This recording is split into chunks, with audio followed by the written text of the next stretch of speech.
Do you like making money? Do you enjoy getting a paycheck at the end of the week and knowing that you're going to get a set amount of money for the set amount of hours that you worked? Of course you do. Everyone enjoys money.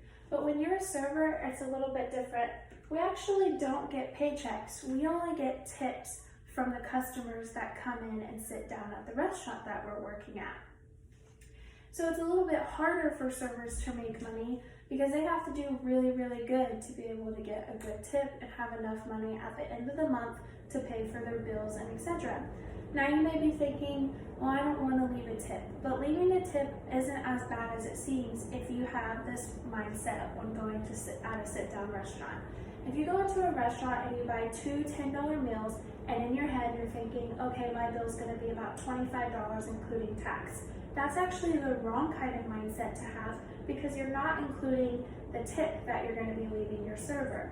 But if you go into a sit-down restaurant and you buy two $10 meals and you think, okay, my bill's going to be about $30 because tax is included and the tip is included that I'm going to be giving my server, then that's a better mindset to have because it will remind you to tip your servers.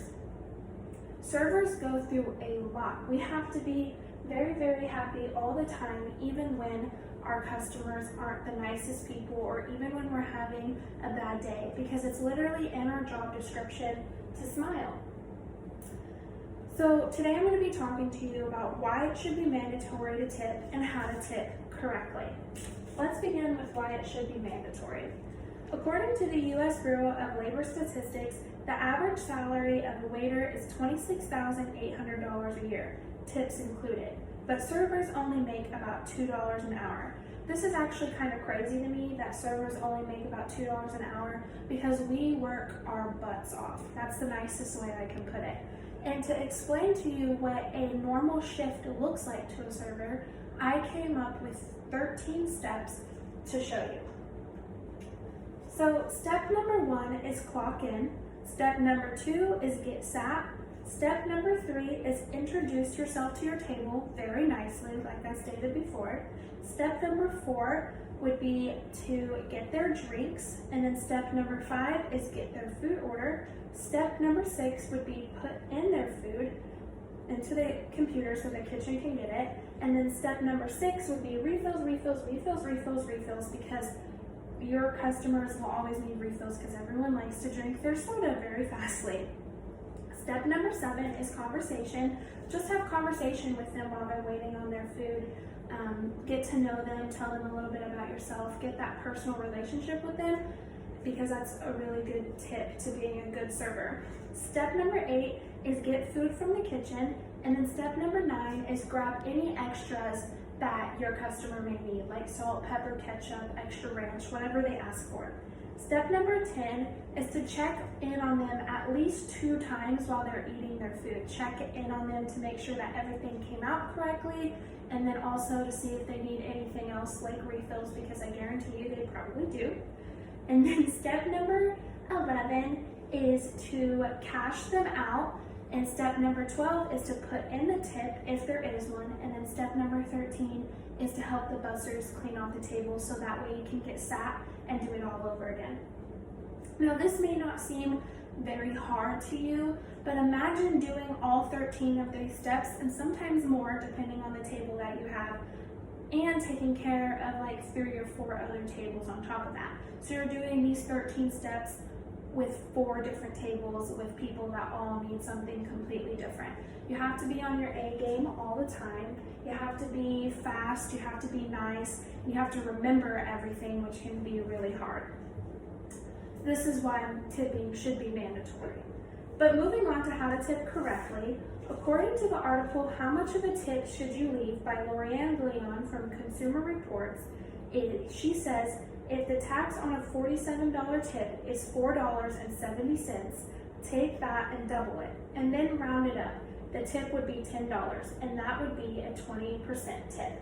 So here is actually a tip chart right here that shows you if you have a $10 ticket, then 15% tip would be $1.50, 20% tip would be $2, and then if you have like a $70 ticket, 15% would be $10.50, 20% would be $14. Now, In my opinion, because I'm a server, 20% tip is actually really generous. I don't ever actually expect that out of my customers. I normally expect a 10 to 15% tip if I did a good job. But that doesn't happen, obviously, because if it did, I wouldn't be doing this speech and I wouldn't be trying to persuade you why tipping should be mandatory. Now you may be thinking, what happens if my horrible is service? Why would I give a tip if my server did a horrible job? Well, first, ask yourself this question. Why was your service horrible? Was your service horrible because your food came out wrong or it came out cold or something like that? If you answered yes to that, then that's actually not your server's fault. That falls back on the kitchen, and the only thing that the server can do for that kind of mistake is take it back to the kitchen and hope that the cooks make it right the second time around. But if your service is bad because your server hasn't come and checked on you in a really long time, or it took them a really long time to come introduce themselves to you guys, or you've been waiting on a refill for like 10 minutes or something like that, then I understand that leaving a 15% tip or a 20% tip isn't very necessary, is what I would say. But remind yourself, like what I said before, servers live off of their tips. So don't just leave them nothing, because then they just did everything for you that they possibly could for no money at all. And so at least leave them like a few dollars if it's a $10 tip, or a $10 bill, or if it's like a $30 bill, you can at least leave them $2 instead of $4 or something like that. So now that I've loaded your brain with all this information, we can finish up. I want to repeat that tipping should be mandatory, and now that you know how to tip correctly, the next time you go to a sit-down restaurant, just watch your server. Watch as he or she does things simultaneously. Watch as he or she takes care of you and your family and all of the other customers around you, and just don't forget to tip.